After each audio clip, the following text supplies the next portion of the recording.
No tiene que ver nada con Cataluña, ni tiene que ver nada, y no tiene que ver porque superiores a los que tenemos en Madrid.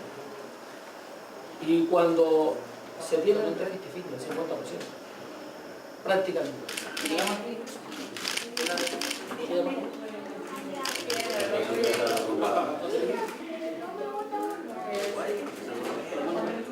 Muy bien, seguimos.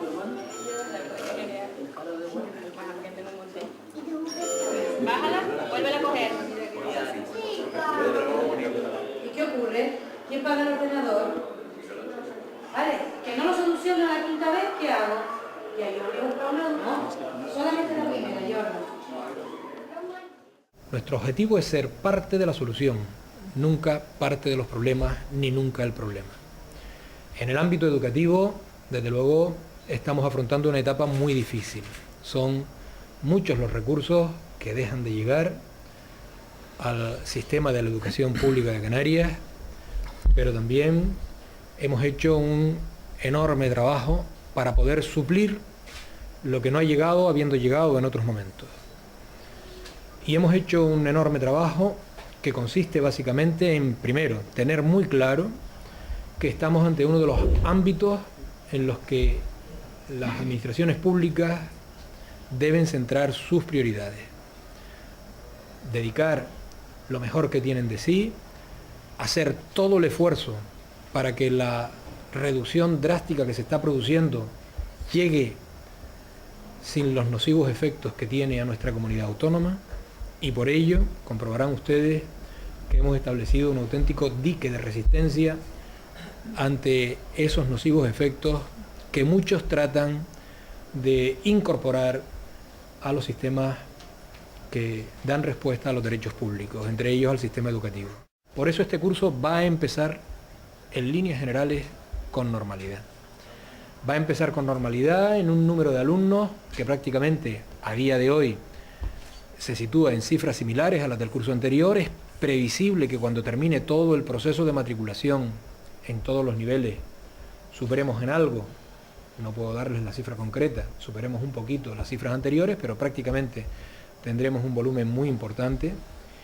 Y a pesar de que en esta comunidad gran parte de los deberes, de los recortes y de los ajustes que había que hacer se hicieron en tiempo y forma, a pesar de que también seguiremos optimizando los recursos que tenemos, produciendo algunos cambios importantes en el mapa escolar, en donde, por cierto, habrá centros que, como hemos hecho, tendrán que ser fusionados, pero habrá centros que se abrirán por vez primera, como presentábamos también en semanas pasadas, en toda Canarias. El mejor instrumento para avanzar o el mejor antídoto contra la crisis es precisamente la formación y la educación.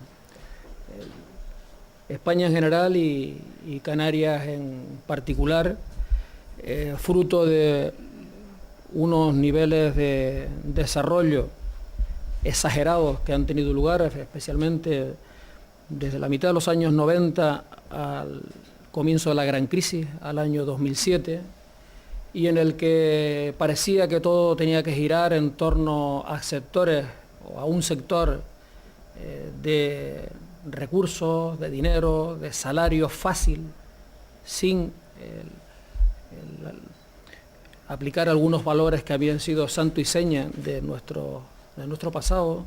Me refiero concretamente al sector de la construcción, que fue un sector positivo desde el punto de vista de la actividad económica que generó, que concentró en una década, pero perverso desde el punto de vista del lastre que ha significado de unos crecimientos espectaculares, desmesurados de la población tanto en la península como en Canarias, y que cuando se ha parado ese sector de la construcción, ha dejado en evidencia que la actividad económica que se genera de una forma sostenible es inferior al número de personas que en estos momentos viven sobre un territorio. Y eso es un lastre.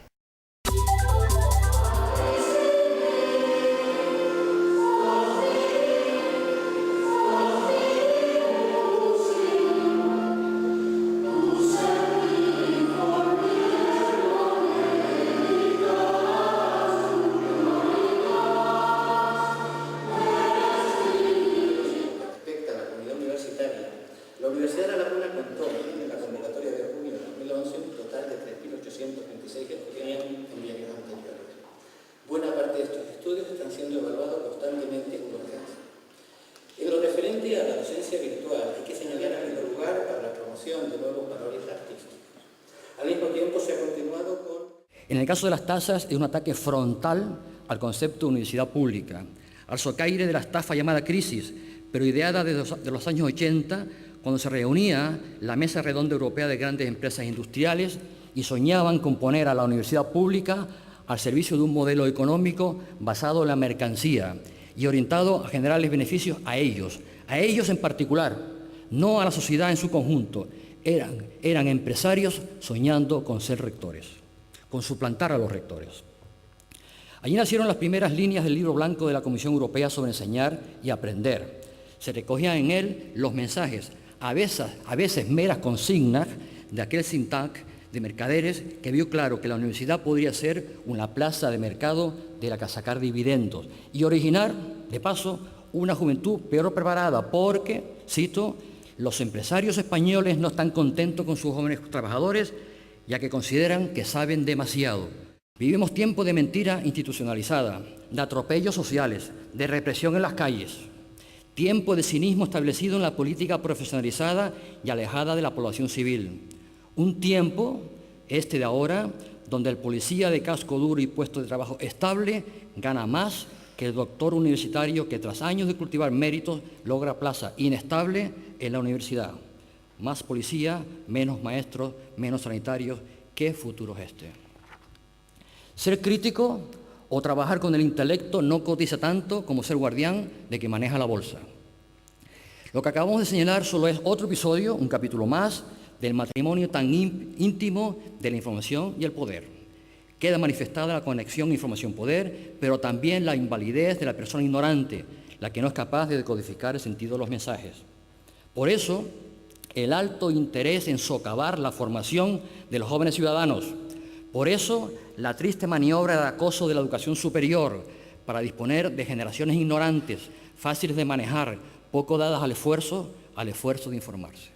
Es estupendo que suba la audiencia, sobre todo cuando se tiene a las cadenas emisoras al servicio no de los intereses de la sociedad, sino de sus dirigentes, del poder o del pequeño jerarca que no duda en poner al frente de un servicio público de tanto peso y responsabilidad social a un licenciado en la Universidad de la Vida. Estamos en la era de la imbecilidad devenida en política profesionalizada, en la época del cinismo institucional. Es otra manera directa de violación de la democracia. Una privada sin licencia, sin cumplir la normativa autonómica, solamente con el apoyo de la consejería que lleva en sus manos el Partido Socialista Obrero Español. Cuando desde un gobierno y desde un Estado se combaten los derechos de un pueblo, es que la democracia está en regresión. El uso de los decretos como armas contra el pueblo reclama resistencia. Nuestras sociedades presentan síntomas de regresión, están en regresión. Los trabajadores son concebidos cada vez menos como personas y más como piezas que se usan y se desechan. Nos deshumanizamos, peor, nos deshumanizan más cada vez que permitimos que sea el beneficio y no el conocimiento quien guíe nuestra conducta. Que agrupa al conjunto de colectivos sociales de todo esto y hemos definido etapas posteriores políticos en el Parlamento, sino que también un aval social del Pleno de Cabildo que lo promueva en el mes de octubre y de esta manera tengamos un apoyo. Decía usted que las reuniones se hicieron en coordinación con el Pública o privada.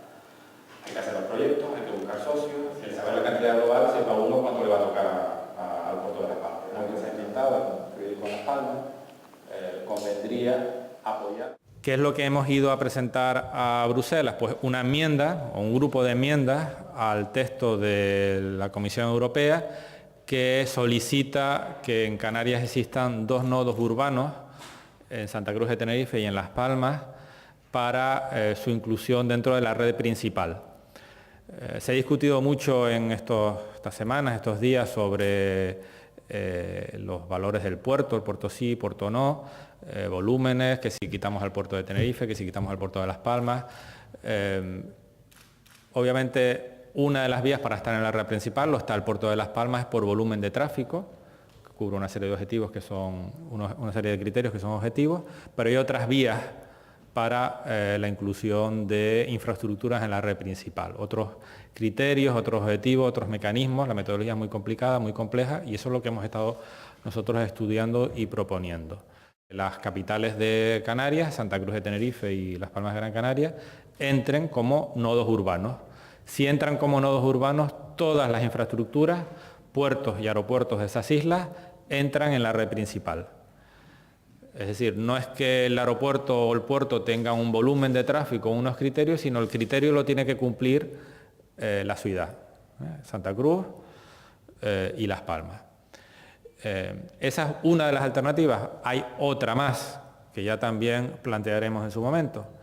Y hemos presentado una enmienda en donde solicitamos que los nodos urbanos de Santa Cruz y de Las Palmas, ninguno de los dos está en la red principal, entren en la red principal. Eso es lo que planteaba ya la moción que aprobamos en el Cabildo de Tenerife en julio, y es lo que hemos traducido a una enmienda y es lo que hemos presentado. Hemos conseguido ya que el Parlamento Europeo, en la discusión que va a tener lugar a lo largo del mes de octubre, se presente por parte de un representante o varios representantes del Parlamento Europeo esta enmienda que hemos presentado.